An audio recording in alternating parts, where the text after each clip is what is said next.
All right, guys. Hello, everyone. Thank you so much for joining us for Betta Banter Part 2.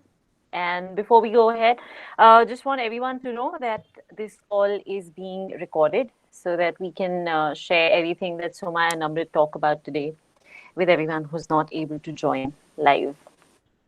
And it's called Betta Banter very correctly because today we were two people who are going to create a lot of banter because they wear so many hats.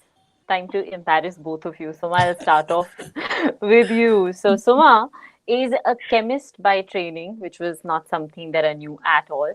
She's worked in sustainable water management. And of course, when it comes to the outdoors, like most climbers, she's unable to stick to one thing. So she's doing so many things. She's a trail runner, a long distance cyclist, a long distance swimmer.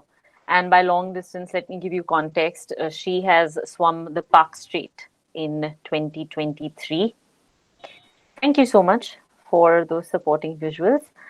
And well, in the world of climbing, of course, that world got a massive boost to exist because of her generation. She's been an active part of developing the climbing scene in Bangalore. That's Suma for you. And then I'll come to Amrit. Amrit, in your case, I think Suma said it best. She said, and I don't know what all he does. So, because he does so much, I personally think that with Amrit, you need one of those academic mnemonics we used to use in school, right? You know, you'd create those wacky acronyms to try and figure out everything that Amrit does. So, I'm going to give it a shot. He's a chef, and that I know is something that he's studied for. Other Oh my than that, God. of course, he's a climber. He's an outdoors guide, an endurance athlete, a trainer, a rescue pro, and I wouldn't run out of words in this case. I think with Amrit, what happens is you hazard running out of time. So that's that's a lot of Amrit in a lot of different Wow. backgrounds. Yes. Well, So water and land. I was just going to say, you know what? It's strange that you both, we are talking about you both in the context of climbing, but you both are also water babies and very extensive ones. You think there's a reason you get attracted to both these elements? What's the commonality there? I learned swimming first, um, and then I got into climbing. That was much later in life. So I don't think there's much common. It's just No that we love correlation. nature. Just go out there, get whatever you get, work with it because you just want to be there. So that's mine. Yeah. Same for me. I mean, I started swimming. My mom is from Alapi, which is a backwater, just water everywhere, and that's pretty much excited me. And I love the water. I've been swimming from a long time. And then I got into climbing, of course. But I can't do without water, so I definitely need to be swimming. Well, I have to say it was very interesting to, sit down and write questions for both of you because despite the fact that you, well, belong to different generations and you are very different, once you sit down to compare the two of you, but still there's a lot of veins that come together for both of you. Suma, I'll start with you. You both are pioneers in your own way. And Suma, you chose to climb when there was barely anything available with regard to the sport, either in terms of knowledge or, accessories that you needed. What drew you to climbing at that time? And actually, when did you start climbing? The first, the way I went into climbing, I had no clue about climbing at all. Um, I think in the late 80s, I was watching TV and I got to know about trekking. And then I had a cousin with me. I said, hey, we should find out if there is any kind of trek that is happening, I mean, any club or something. So the next day he comes and says, there's one very close by, which is called Spark in Third Block Stadium. So I said, okay, let's go. And went there and they said, okay, we're not going trekking, but this weekend we are going climbing to Turahalli. I said, okay, I don't know what that is, but let me try. And so that's how I got introduced into climbing. But much later is when I picked it up a lot more. So I was in college, but I started climbing regularly, I would say, more after I kind of finished my college and then, took it up as something that I liked going outdoors and climbing. Yeah. This is a question that's bound to get attached to you because you were not only climbing at that time, but you're also a woman who was climbing at that time. Was there anything specific to just your social context when you started climbing? Were there any specific challenges that you faced because of that? Not social challenges. I am very happy that my mom would never stop me from doing anything, and she still doesn't. So I am very conscious. She's gotten old, and I am very consciously making sure I don't stop her from doing what she wants, though I'm worried about her. And so, no, it comes back to you at some point. So, but Yes. that's something that you need to see as to what they did, and then now you need to let them be. And going further, I don't know. I think I've just been in the best of the places, and I've had such great people all around, family, friends, or otherwise. So I think my dad once mentioned, "Oh, only you, girl, whatever." My mom just kind of, I told my mom, and she said, "You go." So that's it. I knew who I have to talk to. So Cheat code unlocked. yes. And So Amrit, you're from a totally different generation, of course, than Suma. And Yeah. by the time you decided to climb, there was a lot more awareness. There was a lot more accessibility to the sport. But despite that, you chose a pretty unconventional way of entering into it. Why don't you let everyone know how you found your way to climbing? Well, I mean, for me, I was introduced to it. There are these corporate activities that they take you to a park to and take you out rappelling. And that's how I first saw it when I was in college once. And I was intrigued by it by looking at the anchors and, the ropes there. And they were just, yeah, let go. We've got you. And I'm like, oh, what? So, yeah, that's where I got intrigued. But of course, work and everything kept me busy.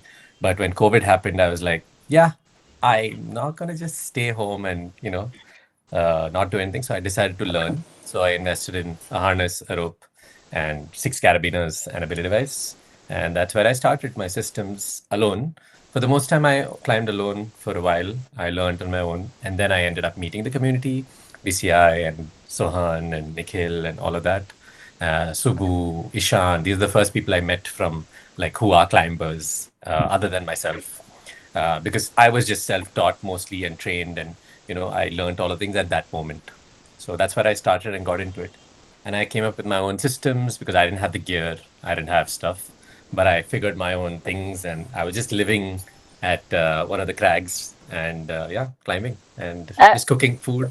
I was just going to ask, no, don't summarize it so much because do tell everyone how long you were at the said crag and what were you doing and in under what circumstances were you discovered by the other climbers?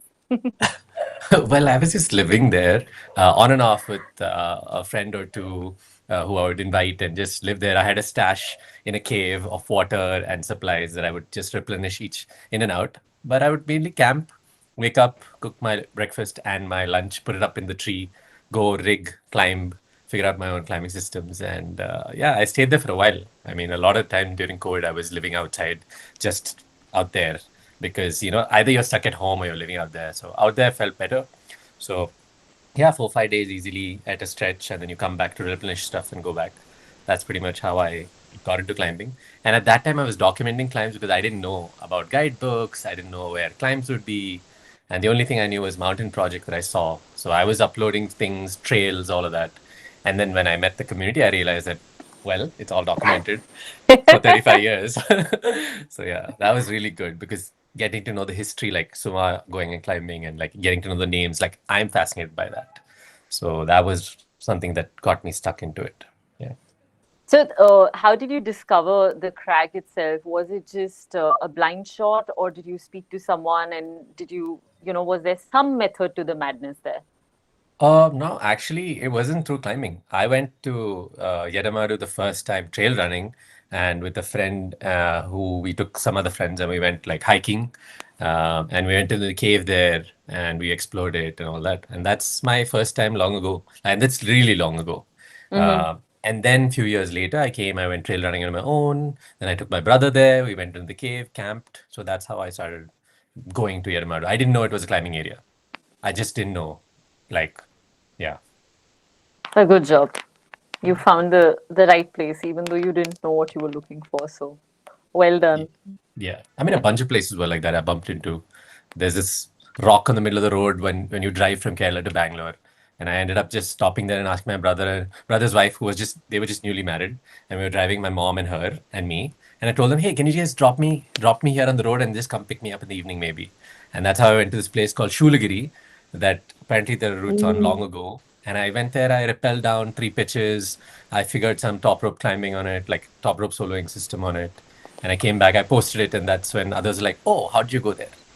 So, yeah, that's. Suma, what was that ooh about for Shulagiri? Shulagiri. Yeah, beautiful. So you've climbed there, or No, I've cycled. So when I Whoa. used to cycle, I used to go around. So that's how I know Shulagiri. That's far. see, I said long distance cyclist Yeah. in my introduction. Just out of curiosity, Amrit, did your family come back to pick you up, or did they just abandon you? They did, they did. They thought I was crazy, but they did. Imagine the scene where, my brother is married and his wife comes home and I'm training. And, I've reached the level of training from like safe heights and all that. And now I'm out of the balcony from the first floor of the house. And that's the scene.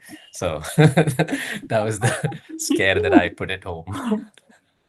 Good way to introduce yourself. Yeah.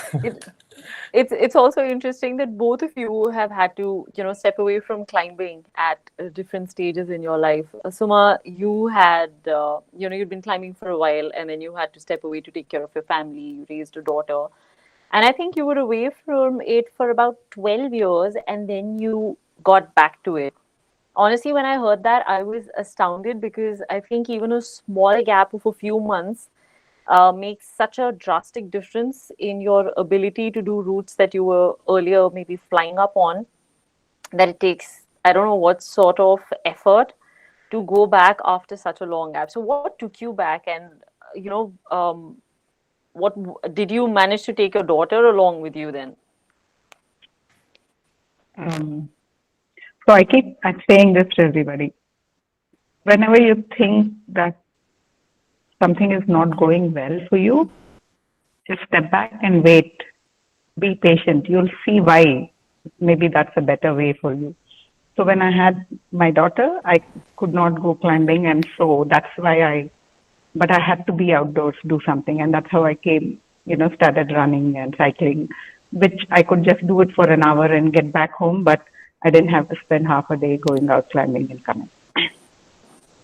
So it was because of her, in a sense, because I had to spend more time at home, that I could not continue climbing, but it was her interest to go climbing that got me back to climbing. So I just had to wait. And so BCI came out with the workshop, and I was mentioning it to her, and she said, I want to try. And then I said, okay. And I took my pair of shoes to Surali, and then I realized I still have a little bit in me, and from there on. Yeah, but I haven't been climbing at all the way I used to, more because I haven't been able to give the time that it requires. I still can manage climb a few things, so I'm still very happy just being at the rocks with the crag. Yeah. In our chat with each other, you mentioned that you're not a competitive person. And I think in climbing, especially, what happens is, even if you're not competing with someone else, you definitely end up competing with yourself, right? Like, you end up setting these. Absolutely. I compete with myself a lot, not with others. That's how it is. I have expectations from me, but I do not see somebody else what they are doing, and do I need to be at their level or otherwise. So yes, there is. You you pointed it out, right? I do have some competition in me, but only with my own self, and that kind of doesn't put too much of pressure on me in a sense. I will take my time to do. I still want to do certain things in climbing which I've done before, um, and do more.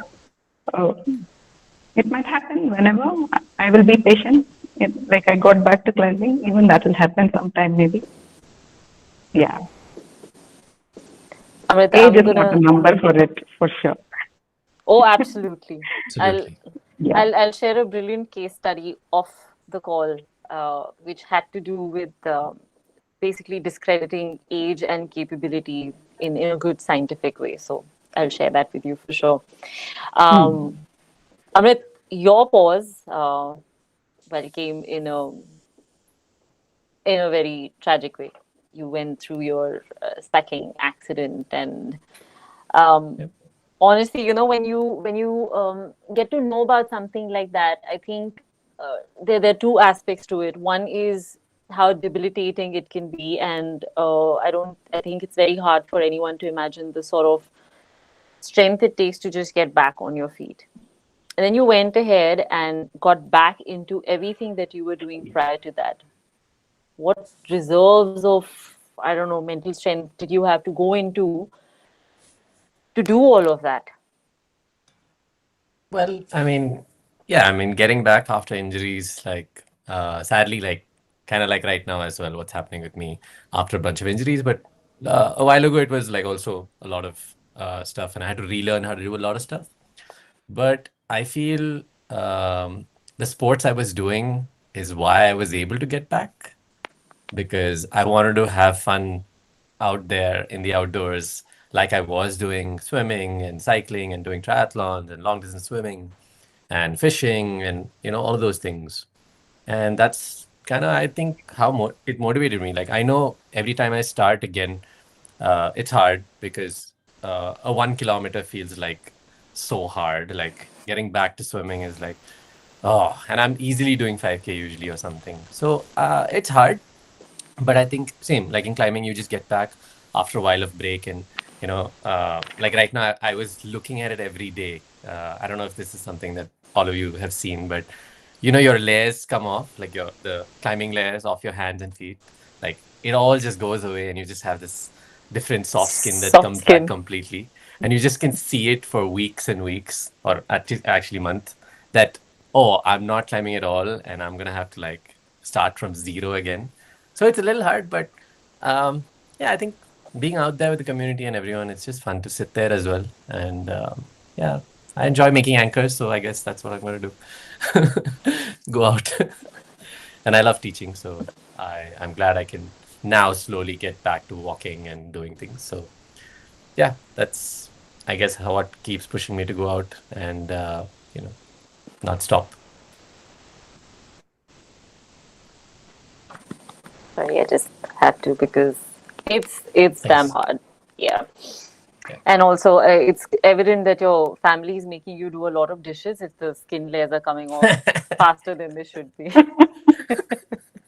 Well, technically, I'm a chef, so I have to clean the dishes too.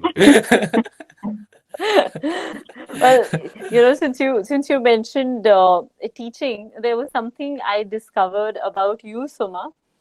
We know that Amrit, of course, teaches, and I'll come to that. But Suma used to conduct workshops way back when, and I had no idea about this. Sohan actually pulled this one out from the hat, and I really wanted to know more because now, of course, Claw exists, and they are pioneers in their own right. But you were doing this when basically people weren't climbing, and then you were conducting these specifically for women. What was your vision then, and were you able to sort of achieve what you set out to?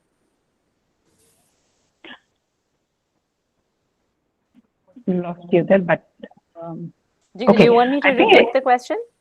no. I think I got the gist of it. Um, it was part of the BCI initiative. Mm-hmm. Um, just that I was leading. It was not my idea, my own. It was not just me who thought of it in a sense. I just want to make that clear. Um, Lata was also part of it. I think we both, along with the rest of the BCI people, we kind of, I think what was it called? Oh God, I forget now. Uh, I forget the name. It was a good fun name. Anyway, uh, there were some 30 odd women who turned up on that day to Turali, and we had all the men were supposed to be there because we wanted people to spot, and you know, so it was really good fun, and to see how enthusiastically everybody was trying and giving all the effort and actually climbing a lot of routes. It was a lot of fun. I think just climbing is always a lot of fun. So anyway, yeah, and more women, even more better, I guess.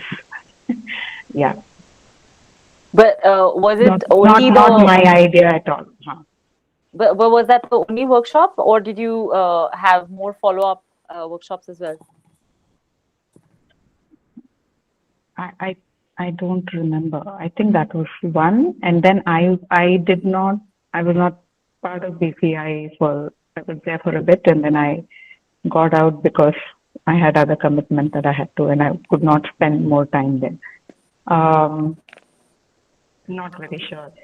I think I was part of that one. Yes. And then, of course, Claw has come up. It is taking it all so well, and amazing to see so many women going out and climbing. And yeah, I'm so happy that's come up.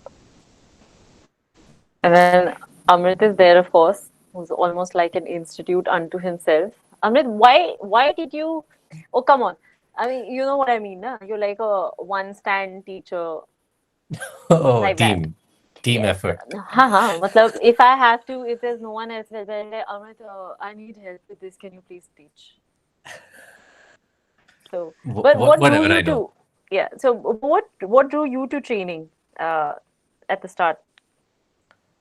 Um, I would say like initially it's the way I started climbing because Mm-hmm.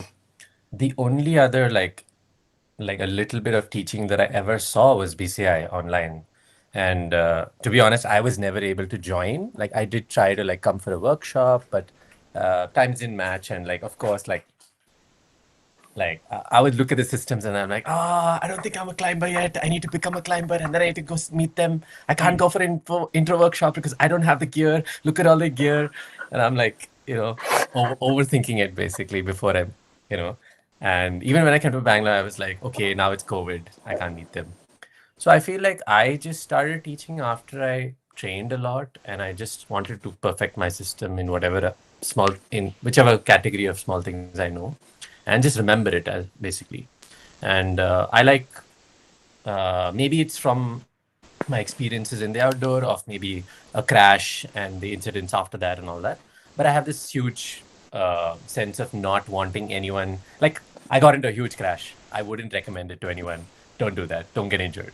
Right.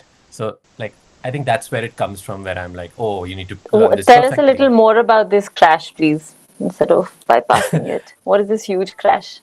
No, I was just in basically a cycling event called the Brevet. It was a 200 Oh, sorry, kilometer you're talking race. about that again. Sorry, Yeah, sorry. yeah. I thought you're talking Yeah, that about one. climbing related. No. Oh, thankfully, I've not had any climbing related accidents like that. Um, like fortunate for sticking to the systems, I feel. But yeah, basically, I think that's how I slowly got into it. And I was teaching in the culinary space as well already, because like being in the culinary space and competing for competitions, it was fun. And sharing that knowledge was something I loved. And I felt it empowered people, giving them that knowledge base. And I think here, as I perfected and I am perfecting and learning, I just want to share whatever I am learning. And I think that's where I'm teaching from. Yeah, I think that's how I You got into know, it. Along with teaching, you're also involved in rescue efforts, right? And you did just talk about Yeah. avoiding big accidents, which are a reality of, well, anyone who's climbing, right? Yeah. What are maybe some of the most common mistakes you see, um, among climbers when you teach or when you're climbing along with them, which you think just absolutely need to be addressed so that people can avoid landing themselves into sticky situations? You can pick your top one or two pet peeves. I think it's complacency and overconfidence, I would say. That would be the first one. Because the mistake starts at home, not even like when they're outside. Mm-hmm. As simple as um, I didn't pick up the correct rope or the correct rope length from home, and I didn't take my helmet. It's like small things like that. Or I went there, oh, my rope reaches the floor. I don't need to put a knot. It's okay. I mean, it's of course contextual, but Of course. small things like that sometimes. Another thing, like I see a lot of people, they never use a pressik. They're just like, it's such a small distance. I just don't need that. I'm okay. And they're the first one down. And then, yeah. So I think that's something. Complacency, you just get comfortable, too comfortable, and the fear goes away a little bit. Like fear is good in a particular way. I feel like you have to be like in that space, not just so comfortable that you just forget your system and you just take it for granted. And that's what caused a lot of accidents, I would say. And yeah, I've been involved in some few situations here and there across places. I don't really want to be there, but sometimes it's happened, and I've been fortunate to be able to help. I think Mm-hmm. that's the best part from it. Like um, one person that I really helped, and right after that, the look on that person's face, that patient's face when you reach them, knowing that, oh, I'm just stuck here, and then right after you have helped them and get them out of that whole space and situation, that look on their face and the sigh that they have, that I'm okay, you know there was someone, that feeling is very different, and I think that's why I do definitely want to help in whichever safest way I can. So yeah. Suma, do you want to add something to that? Like in terms of, any errors you see? Like, for instance, I was climbing once, and uh, the person who was belaying me, it was the first time that I met that person, and it was through someone else I climb with regularly. So, you just sort of lend someone else your confidence because it also belongs to the other person that you're meeting them through, right? And anyway, I get stuck at this one point, and I was leading this route, and I just sort of looked down to tell this person, listen, give me a minute. I'm trying to work this out. And that's when I realized he's using a gree and his hands are off completely. And I was trying to weigh, I don't know, my options between yelling and hyperventilating and whatnot, and then he just said, "Your hands are not on the rope." It's like, yeah, it's a gree. So I got scarred for life. After that, I found myself in a different place completely. And I remember I spoke to, I called up Sohan then to ask if he knew anyone who climbed there. And he said, listen, just go and climb with new people. And I was like, I can't bring myself to. So I think some of these episodes can leave that sort of taste in your mouth. Yeah, I think it's also a practice. Sorry, I'm just stepping in, Suma. Like a lot of times at crags, this happens to me. People take offense when I'm like, okay, hey, we're all meeting for the first time. Would you want to run through the belay method that we're going to follow? Would you like show each other what anchors we're going to put up there? Maybe this is because it's like a larger group, but people take offense to show their anchor. Like, hey, this is what I'm going to be putting. This is the gear I'm putting in. Like for me, I would totally be happy having a backup belayer if it's the first time I'm belaying someone. Being like, hey, you can check me out, and then once you feel like it, I can, because it's not about me, it's Yeah. about them. So yeah, I think that's something. Yeah, one of the things that comes to my mind also is there is a set route, you're supposed to do a line, and then you see a new one without actually analyzing that, especially if it's a trad route, even more so. And You find it easy, and trad routes usually they're so deceptive. So I would say that was one other situation that I was in. I was climbing in one of the cracks, and there was a new Brit guy who had come, and he wanted to climb, and he said, "Okay, we'll go." And there were a couple others who were doing some other route, and instead of going on he said he wants to go up this, and he went up about 6, 7 feet, and a whole big hole just came off, and we were on the first stage, and he fell down on my shoulder, and I felt like my neck was at my hips.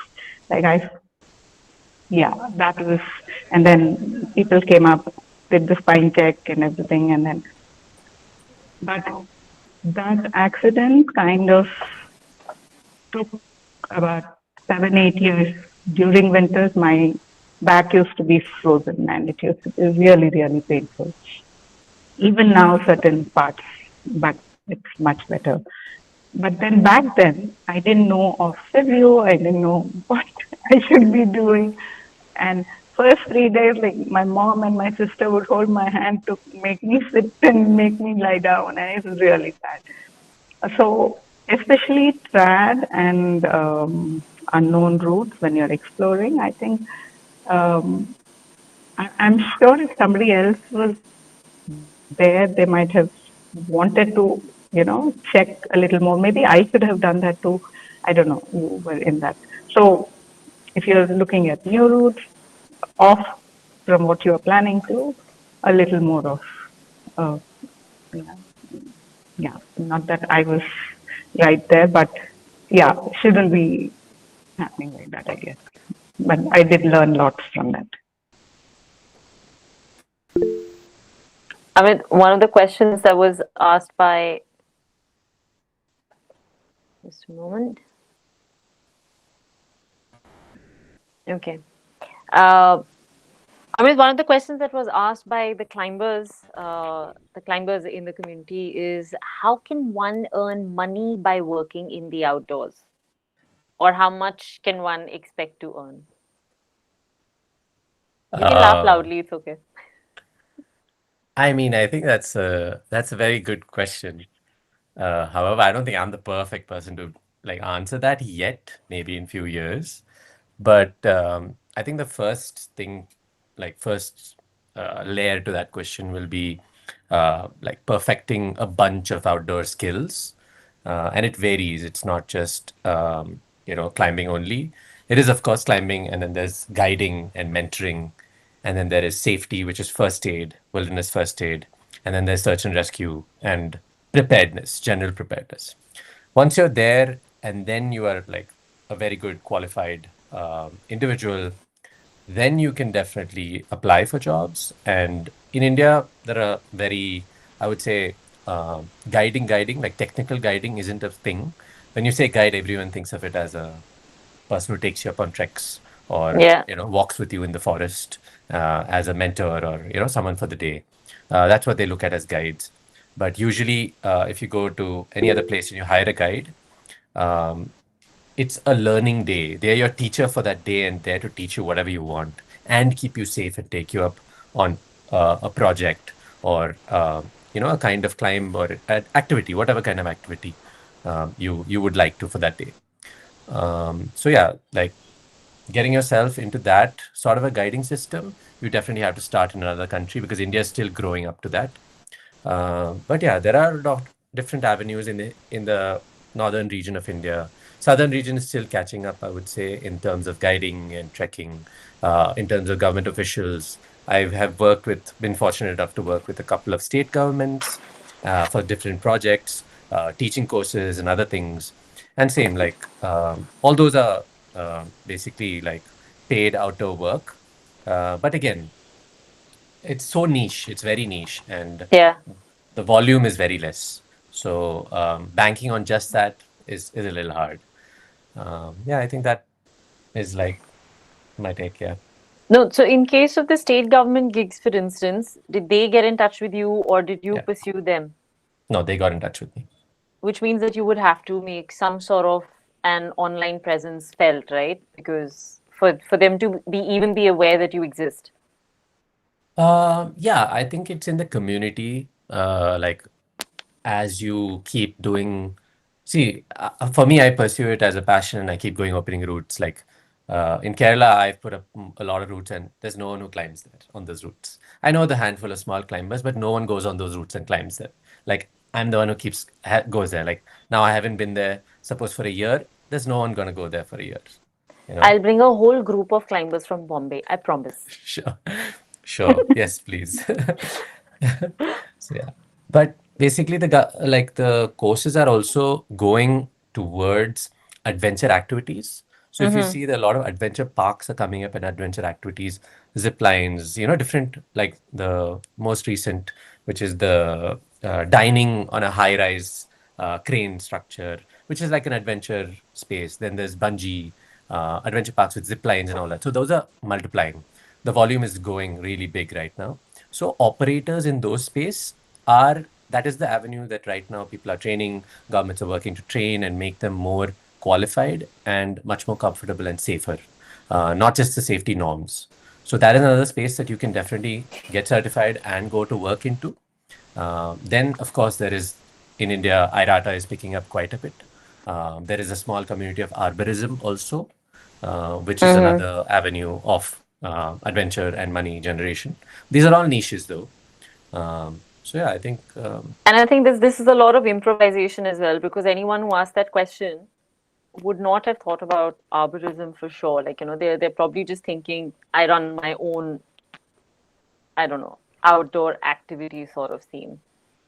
yeah, I mean the activity is seen as there, like where you're taking people out for a day and stuff. That is definitely a money making model. However, like a lot of corporate programs, a lot of teaching, and proper guiding. Like once I would say the infrastructure also catches up with all private groups working with government, then it'll be much more like feasible and much more safer for everyone to climb and do other sports. Like there's canyoneering that's still coming up, caving, cave Hmm. diving. There's a whole bunch of things coming up as well. Slowly, there are pockets here and there. Yeah. So I'm asking you the next question. Aware that things are very difficult for you, because I know that you walk a tough road as far as your profession is concerned, and from one improviser to another. Have you ever been in a place where you've actually had to worry about where your next meal is coming from? I have, which is why, that's why I said from one improviser to another. When you don't have a constant paycheck, you do land yourself in those sort of sticky situations. So has that ever happened to you? Definitely it's hard. Like, I mean, when I worked in corporate, like with hotels, it was like fun. I used to be a chef, I used to enjoy the work, and you have a paycheck every month. But it was really hard to step away from that. Mm-hmm. Uh, but now I do try to step into both whenever I want to, a little bit. And the remaining time I try to train because for me to be good at my craft, I need to train on my own. So doing my own personal projects and keeping time in the year outside for just that, like even if it means compromising on some work projects during that time, because the season is so short, so we have to do it. So it's like you save the whole year and then you go and just throw it on a mountain. But I see it as learning, very like heartfelt crying and like emotional learning. But I think it's an investment in myself over the time. So maybe in 5 years, my skills will get better because of that investment in myself. So that's how I look at it. Suma, how much are you able to invest in yourself in the same way, considering that you're not able to climb as much, but you're also, aspiring to get back to climbing the grades that you were, and you still want to keep doing new things in this space? Um, Now that I am not working, but I'm spending more time to work on my farm, and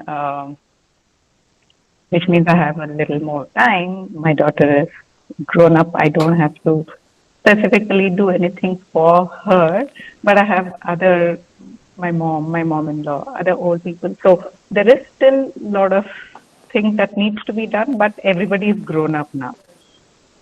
Kind of independent, but need to be around, so which gives me a lot more time to be outdoors as long as I'm close by enough to come back if required. So right now, I don't have an issue. It's just me having to do the things that needs to be done. So yeah, I have no complaints. I I can't think be cribbing about time or any other. I just need to do it. also, I think as the wisest amongst the three of us, the climbers have chosen you to ask what advice you would give to older climbers out there. Their words, not mine, huh? Okay. No, I mean, I'm very happy to give advice to older, to younger, to everybody. Why not? Um, I think the first thing that comes to my mind is not just about older, but anyone. Do at least 1 hour of some kind of workout every day to keep yourself fit. So when you think of a project that you want to, you're not starting from scratch. So this is something I believe, and uh, which kind of helps if I want to do something. If I see something interesting, I need to, even if I'm not doing anything else, I make sure I'm either doing yoga or go for a run or go cycling or go to the gym or whatever, go climbing, go for a hike. I'm sure there are options for people. So just go do that so that when you think of you want to do something, you can take it up from there. If it is climbing specific and you want to do better, be consistent in your climbing. In the sense, go there, invest at least minimum 2 days in a week. More is at least 3 days would be better, but minimum 2 days out there climbing for you to get better. Um, Keep yourself fit, be happy. Yeah, I think that's one of the main thing. And in terms of climbing, if you're wanting to do higher grade, I think start concentrating on your technique, the way you, um, your footwork, more to go do better on higher grade, I guess. So those are some of the things I would. Amrit, another climber had asked, is there any particular order that one should pursue when they're learning different types of climbing? I mean, definitely, like if you're talking about the whole bracket, then like definitely start with rock climbing. And in that, you can definitely start with bouldering. And in ropes, if you are, then top rope and learn sport climbing and uh, move forward from that, like top roping and then lead climbing if you feel like leading. And then you go into like, your rappel systems and exits and anchoring and all that. Once you perfected all of that and you feel like you want to push more or learn more, then you slowly get into, a multi-pitch or a single pitch, with like a couple of pitches, basically, not Hmm. huge multi-pitches. And this is all on rock. And then after you've perfected your multi-pitch systems, then you can move into longer walls, like longer multi-pitches. And then you go into the other disciplines, which is ice and then snow and then mountaineering and then alpine rock or big wall and so on. You keep pushing that level. But I think starting off to perfect your craft at rock is the easiest because you're not battling all the other elements as well. It's heat you're battling for sure, but yeah, not the cold. I mean, it's really hard to like climb in like minus with when your fingers are freezing and you're touching the rock and you know that this is sharp. I need to be aware, or I'll just slip my hand up. So yeah, I think And yeah. how much of this order were you able to follow when you started climbing? I thought it was very funny that they were asking this question of you. Well, the order, I don't boulder. Bouldering. Yeah, I don't boulder, but that's also because like I boulder if it's a crack, but physically I'm not able to boulder that much because of my arm. So my right arm's like after my accident. So that's one of the main reasons I don't boulder because of my reduced strength in my right arm. But yeah, all the other like climbing is I did go into mountaineering maybe a little quick. Yeah, one of my first mountains was my first mountain, and it was like it was a big mountain. Yeah, it was a 6,000er. So yeah, but I already had perfected my other crafts like ice and rock technique, anchoring, all of that. So it transitioned straight away to it, and I was comfortable on rock at 6,000 meters, so that was okay. So yeah, it was fun, and I couldn't do it without my team and PCI and learning from everyone here. So I think it was the community that really taught me to get into all those disciplines hand in hand. So yeah. Also as someone who does mountaineering, this is just like a complete A side, but how do you feel about this entire hierarchy between mountaineering, where it definitely gets the higher respect because there's a certain altitude associated with it, as opposed to, let's say, rock climbing, where maybe you're battling something far more technical, but just because it's not as high and it's not, I don't know, maybe the elements involved are slightly lesser, one gets overshadowed by the other. A little bit. Yeah. Uh, yeah. I mean, is it like what I think about that hierarchy or like? Yeah, what do you think about that hierarchy? I feel that we should all understand and educate each other about the difference in commercial climbing versus like when athletes or individuals or teams climb a mountain themselves. It's a huge difference. It's like when a self-supported team goes on a trek versus a organized commercial trek. There's a huge difference. Um, so I feel that is something that we need to educate ourselves all about, so that it is we don't get into this false sense of safety, I would say, which leads into some accidents sometimes. Because someone who has done 40 or 50 commercial treks might feel themselves that they are an experienced trekker, which can lead to a mistake when they go on an actual trek, maybe on an exploration or something. But if they are regularly going on treks in their groups, planning everything, doing everything themselves, then they will already have certain know-how of tackling elements and being planned and prepared. And we call it the possibility bag. So your bag has to be ready for possibilities. So that is there. But on a commercial, it is different. Like you just don't see that side because you're just used to it. I think that's the way. And mountaineering, same. Commercial mountaineering is very different from actually climbing as a team and going up the mountain. For It's definitely like a marathon. It's like an ultra marathon on the mountain. It's really hard, but when you add the technicality and the gear and the planning and the logistics to it, it multiplies. And altitude is not a joke. Mountains don't forgive. Mountains are going to be there all the time, but they don't forgive. So yeah, try to train before you go up. And it's Suma's all this now. All right, Suma, last one. What is your favorite part about climbing? My favorite part of climbing, Climbing. um, just being out there in the places that we have the route, one, and the community, of course, because that's what makes it so much more interesting. Uh, and yeah, I think just, I mean, even if there's nobody, I Surali used to be so close by for me that if there's nobody, I would just go, I would just climb. And then when we used to climb, there was no crash pad, so I didn't even know about crash pads. So I just had to take my shoe and jog back and then go. And I would just go and climb and come back. Sad that it's closed now, but uh, yeah, I think I just love that whole space of um, the 12 years that I didn't climb. I didn't realize how much I missed. And once I went back now, even if I don't climb, I am there. Uh, like he said, trail run. I don't know. I'll find some reasons to go there. So yeah, I just love being there. And is there anything about climbing that you dislike? Nothing.